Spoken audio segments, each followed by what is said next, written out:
Olá, pessoal, tudo bem com vocês?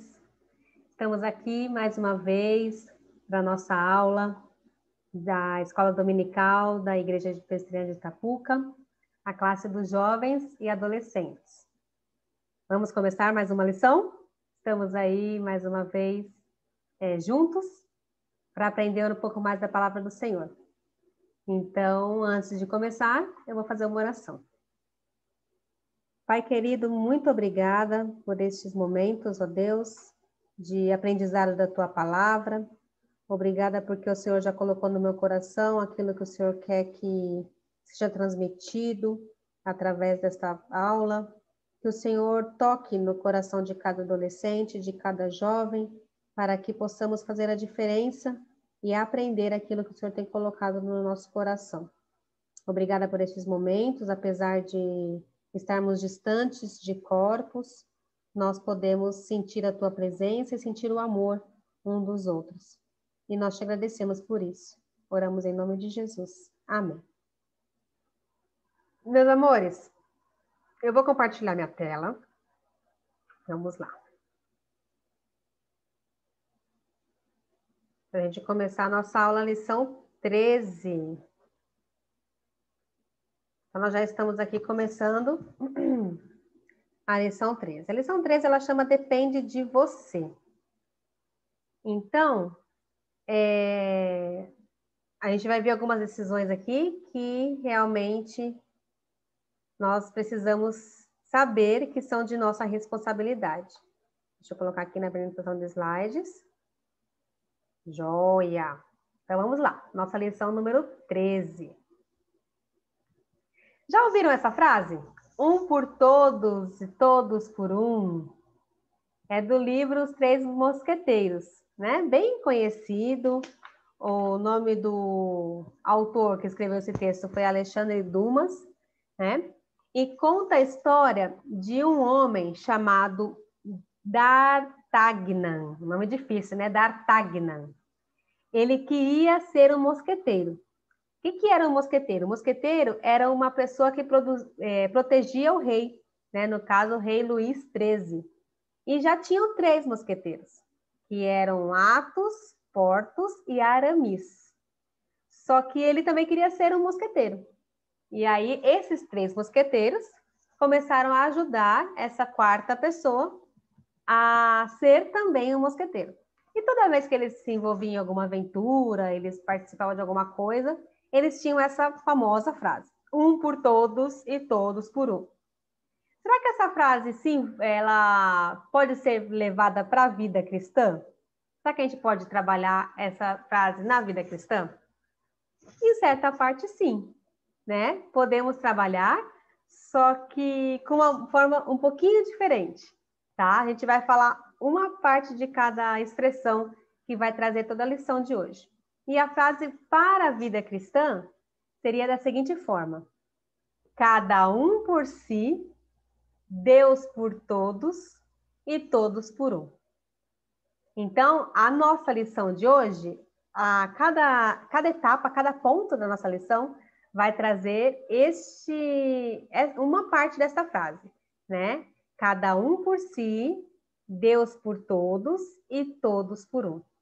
Então, vamos ver o que cada um desses quer dizer para a nossa vida? Cada um por si é o primeiro, né? Então, vamos ver o que quer dizer aqui.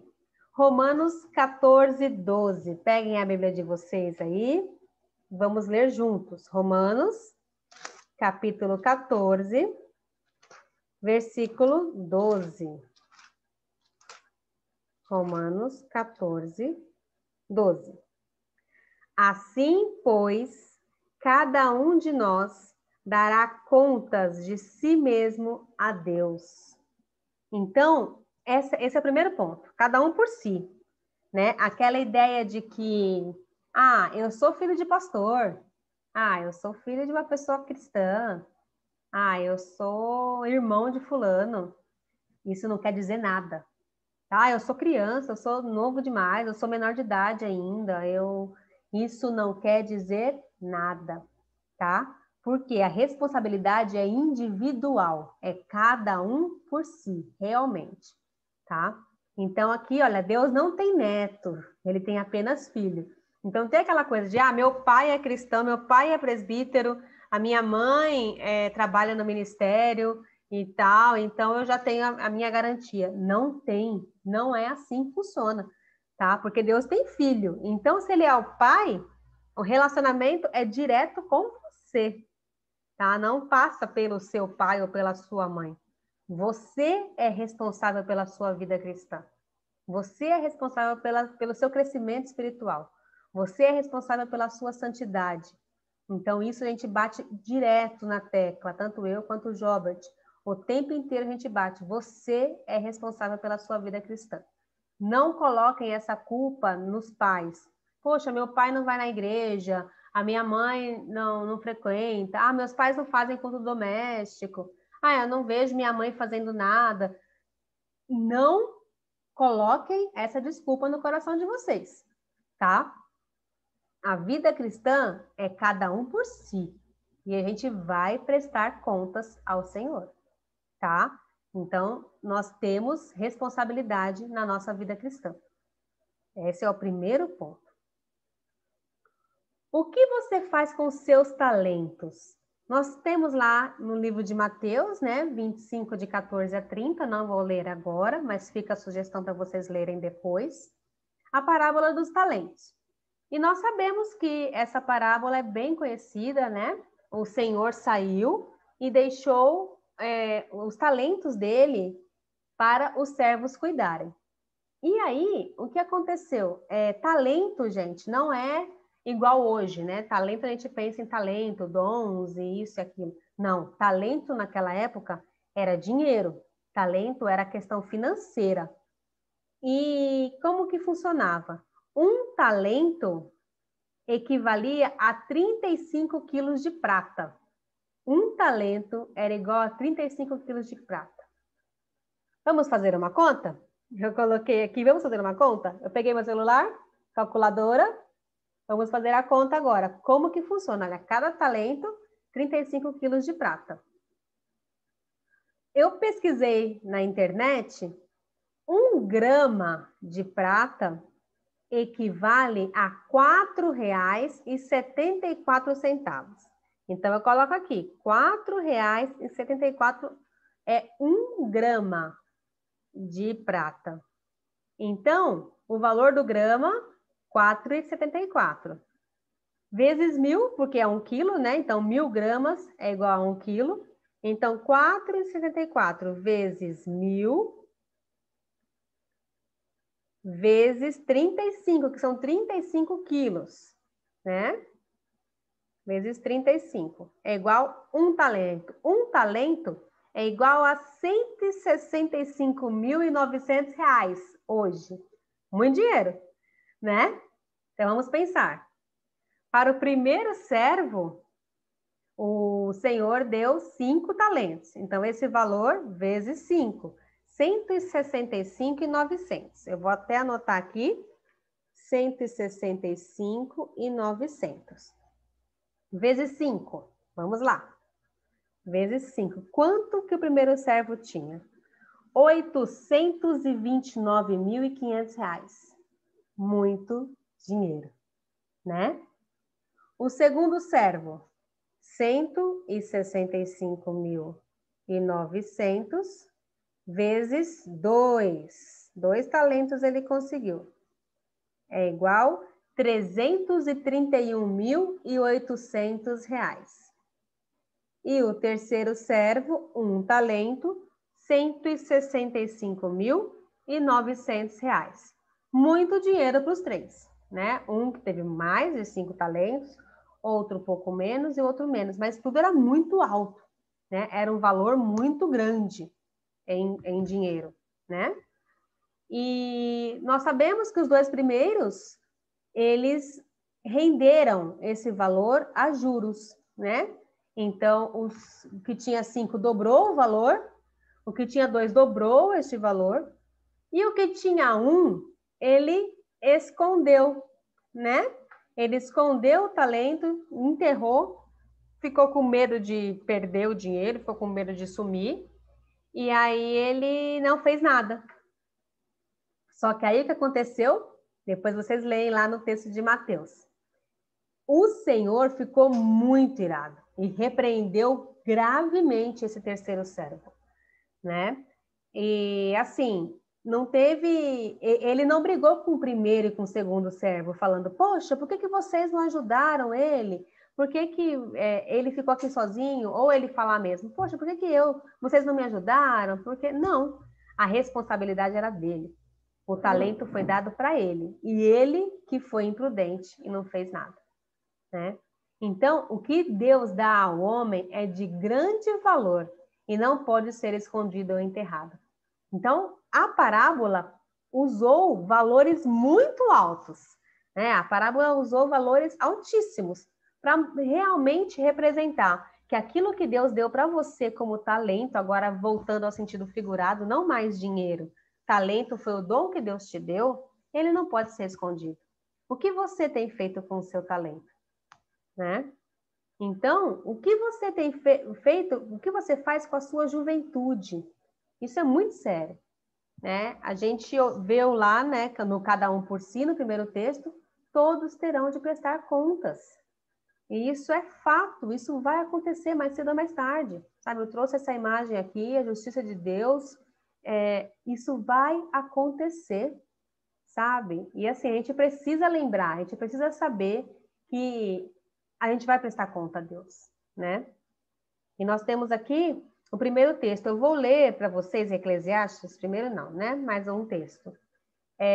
Da nova versão da linguagem de hoje, tá? Então, essa Bíblia aqui, ela traz uma versão mais da linguagem atual mesmo, né? E eu queria ler esse texto com essa linguagem, para vocês prestarem bastante atenção. Eclesiastes 11, 9 e 10. Jovem, aproveite a sua mocidade e seja feliz enquanto é moço. Faça tudo o que quiser e siga os desejos do seu coração. Mas lembre de uma coisa: Deus o julgará por tudo o que você fizer. Não deixe que nada o preocupe ou faça sofrer, pois a mocidade dura pouco. Olha só, isso é muito sério, né? Ele foi irônico até, né? Faça o que você quiser, seja feliz, sabe? Siga o desejo do seu coração, faça o que você quiser, mas lembre-se, Deus o julgará por tudo o que você fizer. Então, a gente precisa lembrar que Deus vai julgar a gente por todas as nossas atitudes, né? Então, assim, você está pronto para prestar contas do que tem feito com todas as preciosidades que Deus lhe deu, incluindo os dias de sua juventude? Então, voltando ao talento, o que Deus te deu de talento? Qual foi o talento que Deus te deu? Você já está pronto para prestar contas para ele, se ele voltar? Naquela história, o Senhor voltou, 2 conseguiram prestar conta bem. O outro não conseguiu mostrar o que ele fez com talento. E com os dias da sua juventude, o que você tem feito com os dias da sua juventude? Cada um por si. Essa é a primeira frase do nosso texto, né? da nossa expressão lá. Eu preciso entender que eu vou prestar contas a Deus, né? Agora a segunda parte, Deus por todos, né? Nós temos lá o cada um por si, a segunda parte, Deus por todos. Olha a imagem que eu trouxe. Adão e Jesus. São 2 homens, né, que por eles toda a humanidade teve uma mudança por conta desses 2 homens, né? Primeiro, o texto de Romanos 3:23 traz: porque todos pecaram e carecem da glória de Deus. Todos pecaram.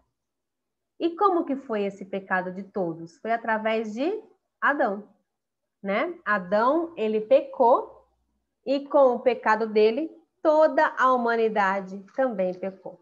Romanos 5:12. Olha o que está escrito aqui. Portanto, assim como por um só homem entrou o pecado no mundo, e pelo pecado a morte, assim também a morte passou a todos os homens, porque todos pecaram. Então, a partir de Adão, toda a humanidade começou a pecar, né? E nasceu em pecado.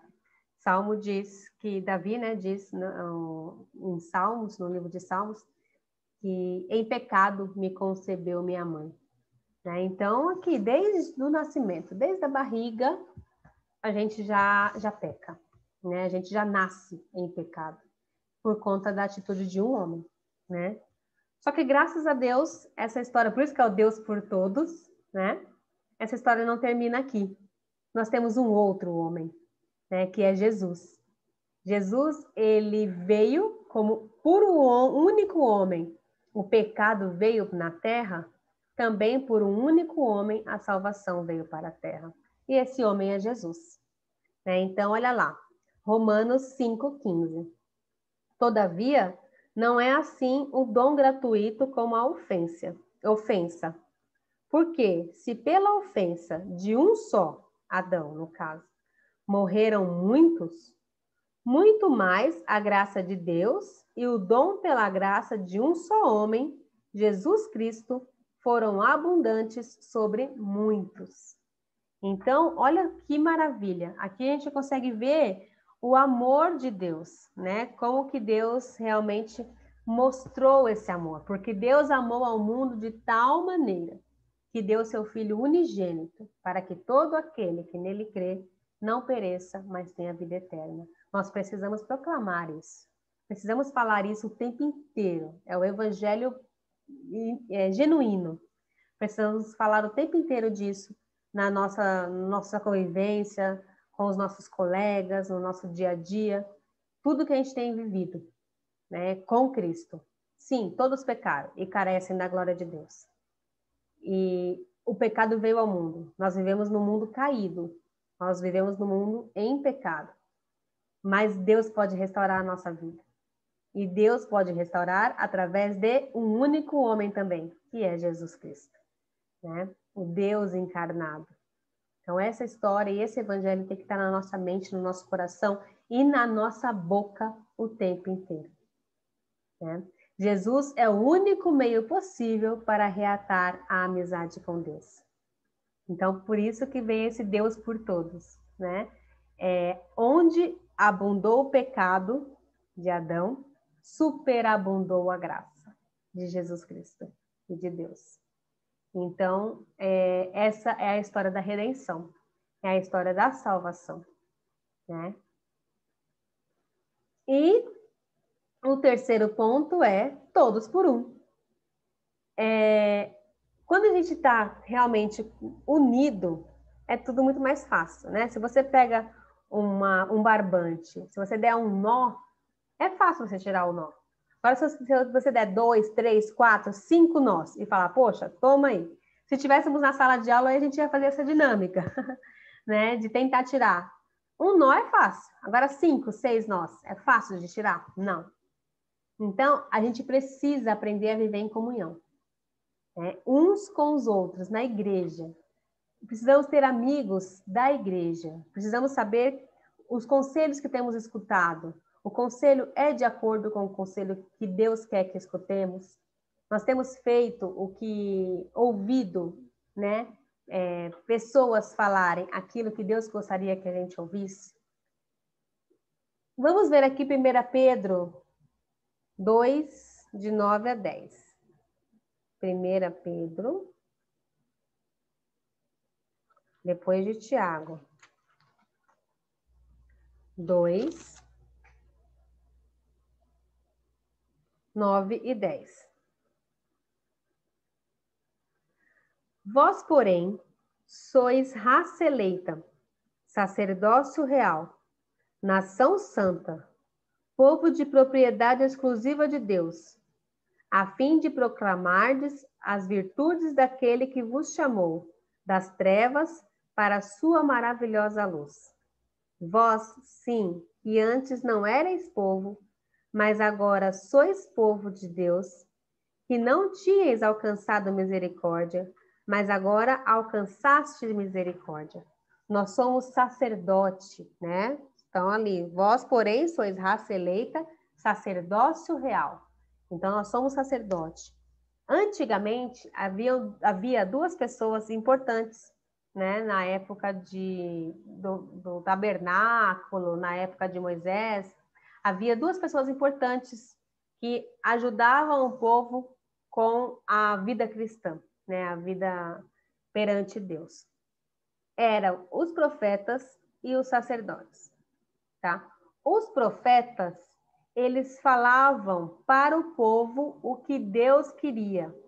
Então, ainda não tinham a Bíblia completa como nós temos hoje. Hoje nós temos toda a profecia revelada através da Escritura. Então, tudo o que precisamos saber já está na Escritura, né? Mas antes não tinha a Escritura completa. Então, o profeta, ele falava o que Deus queria para o povo. Então, era de Deus para o povo, através do profeta. O sacerdote era o trabalho inverso, né? Era do povo para Deus. Então, enquanto o profeta era de Deus para o povo, o sacerdote era do povo para Deus. Era o sacerdote que fazia os sacrifícios, sacrificava os animais, derramava o sangue e levantava o altar, pedindo perdão a Deus pelos pecados das pessoas, né? Os pecados cometidos. E nós somos sacerdotes hoje. O que isso quer dizer, gente? Todo crente é sacerdote. Seu papel é aproximar as pessoas de Deus. Então, assim como o sacerdote levava o sacrifício, pedia perdão pelas pessoas, nós também precisamos fazer isso. Nós precisamos aproximar as pessoas de Deus. Então, pensem um pouquinho naquele colega que você tinha lá na UCP, ou no início da adolescência. Ele estava na igreja, frequentando, de repente agora ele não está mais. Será que não é importante a gente chegar perto e falar, poxa, o que eu posso fazer para aproximar aquela pessoa mais ainda de Deus? Ou a pessoa que está dentro da igreja mesmo, um amigo seu, o que você pode fazer para ajudar essa pessoa a se aproximar mais de Deus? Então, esse é o nosso papel. Nós precisamos fazer sempre as pessoas que estão próximas de nós se aproximarem mais de Deus. Com as nossas conversas, com as nossas atitudes, com o nosso jeito de falar, com o nosso jeito de agir. O que a gente pode fazer para poder aproximar essas pessoas cada vez mais de Deus? Tá? Então, isso é muito importante. Qual tem sido o seu testemunho como sacerdote? Então, a gente pensando um pouquinho. O meu papel como cristã é aproximar as pessoas de Deus. A minha atitude tem aproximado as pessoas de Deus ou tem afastado as pessoas de Deus? As minhas atitudes têm sido como?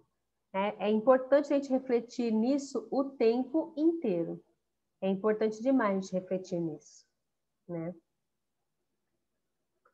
Mensageiro de hotel. Vocês sabem o que é um mensageiro de hotel? Mensageiro de hotel é aquela pessoa que carrega as malas, né? Ele carrega todas as malas das pessoas que chegam, né? Então, toda vez que a pessoa chega ao hotel, tem um mensageiro que chega lá e fala, oi, boa noite, boa tarde, bom dia, e pega a mala, se tiver mais de malas, né? Pegam as malas. Normalmente, quem tem esse serviço são hotéis muito chiques, né? Um hotel comum, a pessoa sobe com sua malinha mesmo. Agora, um hotel mais chique tem um mensageiro de hotel lá. E aí é ele que carrega todas as malas, né? Olha o que está escrito em Gálatas 6, de 1 a 4. Gálatas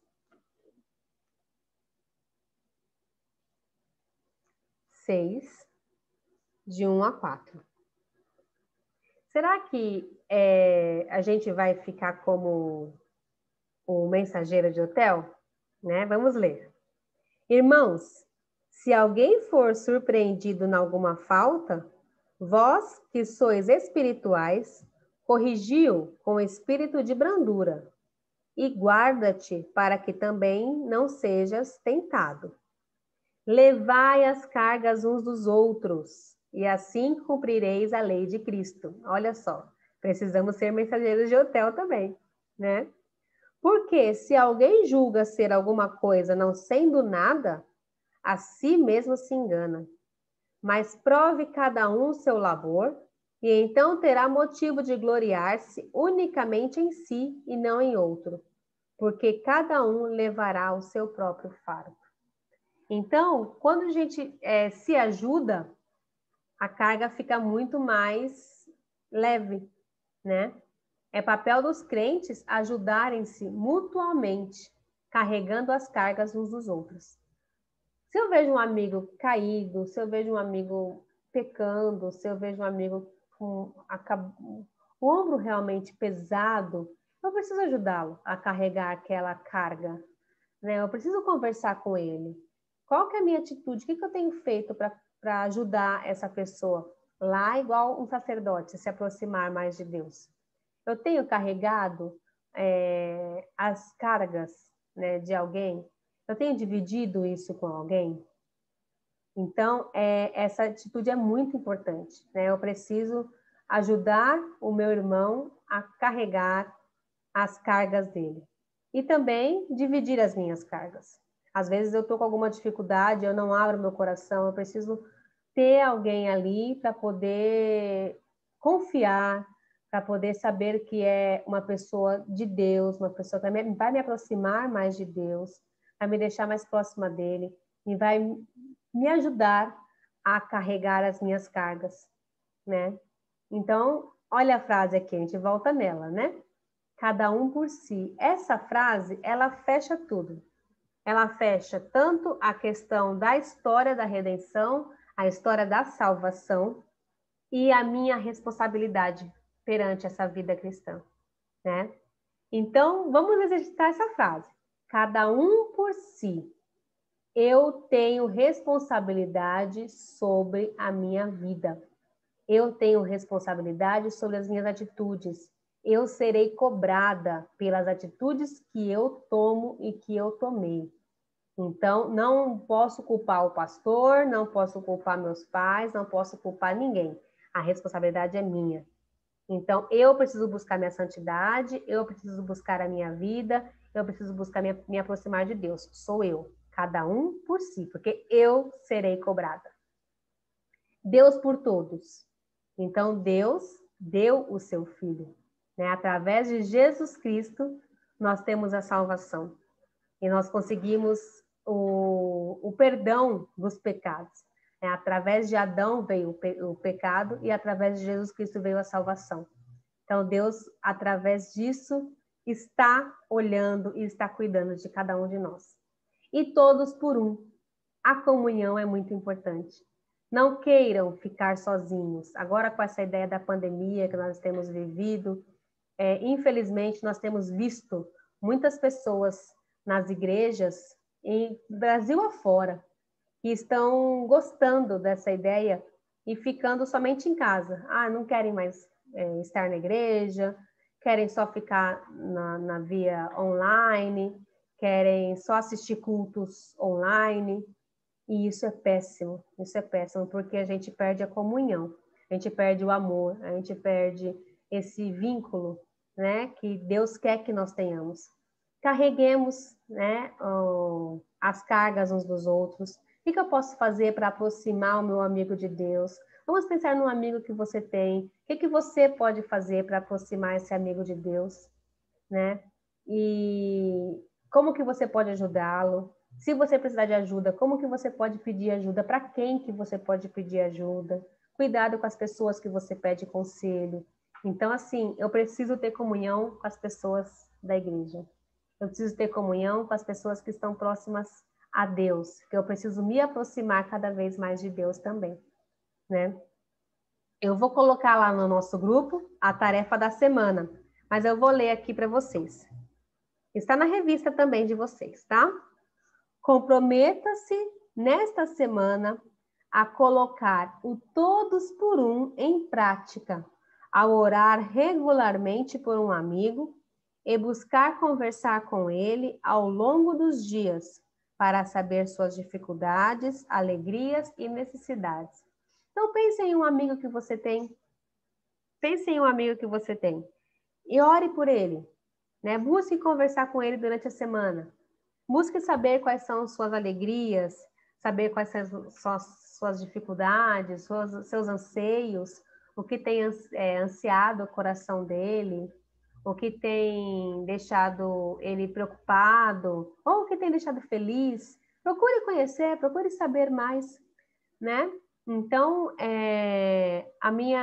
o desafio dessa semana é que você realmente faça agir o todos por um, né? Saiba por que é o cada um por si, o Deus por todos e o todos por um. O que eu posso fazer para poder fazer diferença na vida de alguém? Que Deus te abençoe. Estamos aqui terminando mais uma aula. Foi muito bom estar com vocês, né? Mais uma vez. E na próxima a gente se encontra de novo. Um grande abraço. Deus abençoe. Bom domingo a todos. Tchau, até a próxima.